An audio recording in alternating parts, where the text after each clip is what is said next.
Hello everyone, and welcome to my Days of Our Lives official channel. I hope everyone is having a wonderful day. Before we begin, please hit the subscribe button and give this video a thumbs up. Clyde is captured. Julie showed Maggie around the recently repaired Horton house.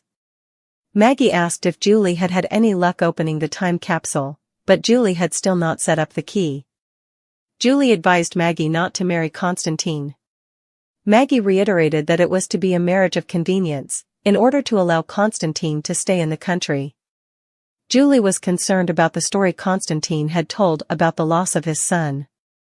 Julie figured that no one could get once Victor's part in that tragedy.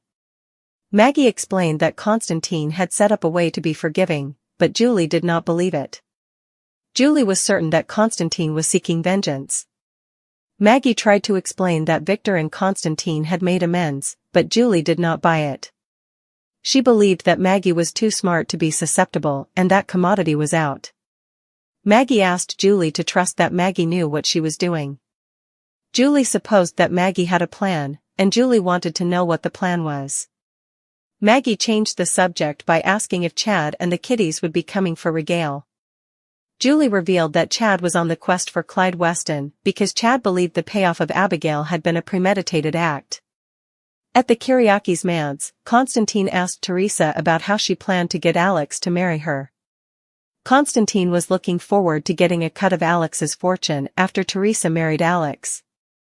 Constantine reminded Teresa that he was the bone who had set up the forger who had altered Victor's letter naming Alex as Victor's son.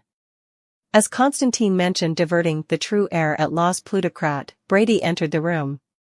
Constantine claimed to have misspoken, condemning his poor English when he would been trying to say to divide to the true heirs at law their plutocrat. Teresa backed up Constantine, who made a graceful exit. "I do not like that, Joe," Brady and Teresa said, in accord. Brady asked Teresa if she had plans with Alex. Perturbed, Teresa told Brady that Alex intended to keep seeing Kristen.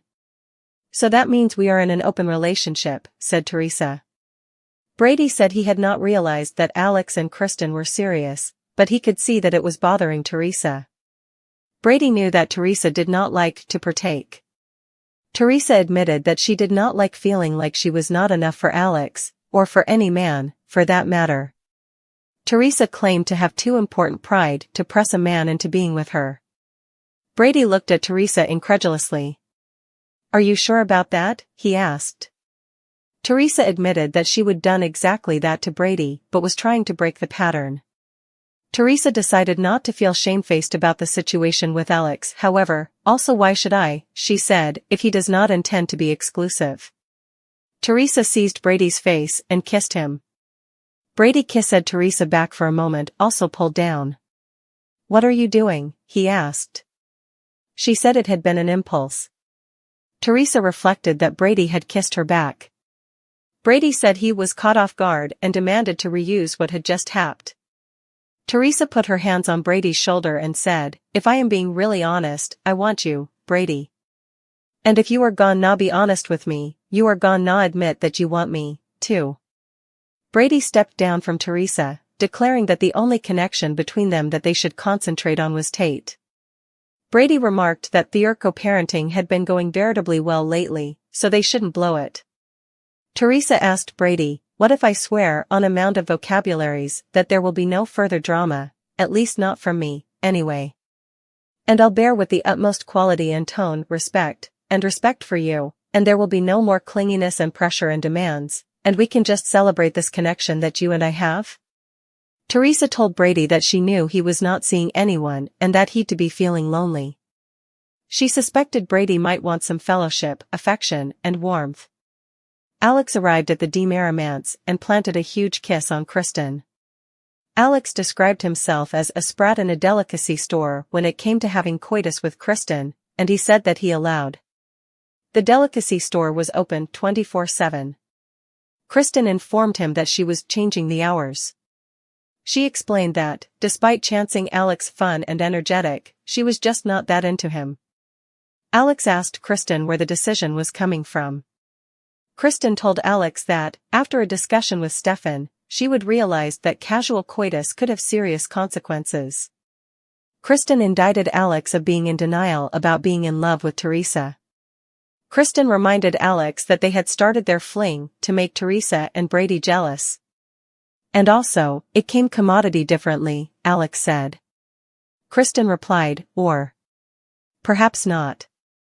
Kristen told Alex that, the former night, he'd talked to Teresa in his sleep. She claimed Alex had said veritably romantic effects. Kristen advised Alex to be honest with himself about his passions for Teresa. Kristen declared that she was in love with Brady and that Alex was only using her as a distraction from Teresa. Alex admitted that Kristen might be right. "Marlena's got nothing on me," Kristen said with a boo. She asked Alex why he was keeping Teresa at arm's length. Alex replied, "Actually, I cannot help feeling there is a reason why I should not trust her." Alex did not know why he'd do bieties, but he felt that Teresa was not being straight with him. Alex reported times when Teresa would nearly confess commodity to him but also change her mind. Alex also flashed back times when he'd caught Teresa in a white taradiddle, after which Teresa would make senseless defenses. Kristen suggested that Teresa might be keeping a bigger taradiddle from Alex. Kristen advised Alex that if he really loved Teresa, he should find out what Teresa was hysterical to tell him. Alex thanked Kristen, as a friend, for hearkening and helping him to figure effects out. Kristen and Alex wished each other well. After a quick kiss, Alex left.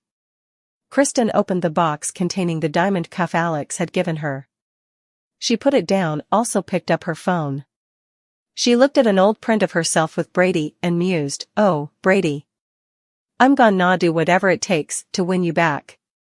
And this time I am not gonna let you go." Maggie wondered how Chad could go after Clyde, knowing what a dangerous man Clyde was. Julie brought it back around. "How can you say that and not realize how dangerous it's for you to be marrying Constantine when he must have despised Victor?" Julie asked. Julie advised Maggie to call off the marriage before it's too late. Constantine appeared in the room. "And why would she do that?" he asked. Constantine reflected on the fact that the door had been open and that no bone in Salem locked their doors. Julie, her voice trickling with affront, replied, "Well, it's a friendly city.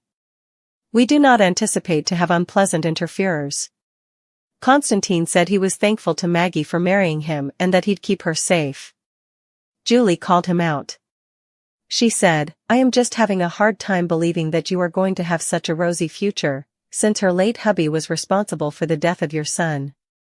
Maggie stated that she did not suppose her particular life was any of Julie's concern. Constantine turned on the charm and told Maggie that he understood and participated Julie's desire to cover Maggie.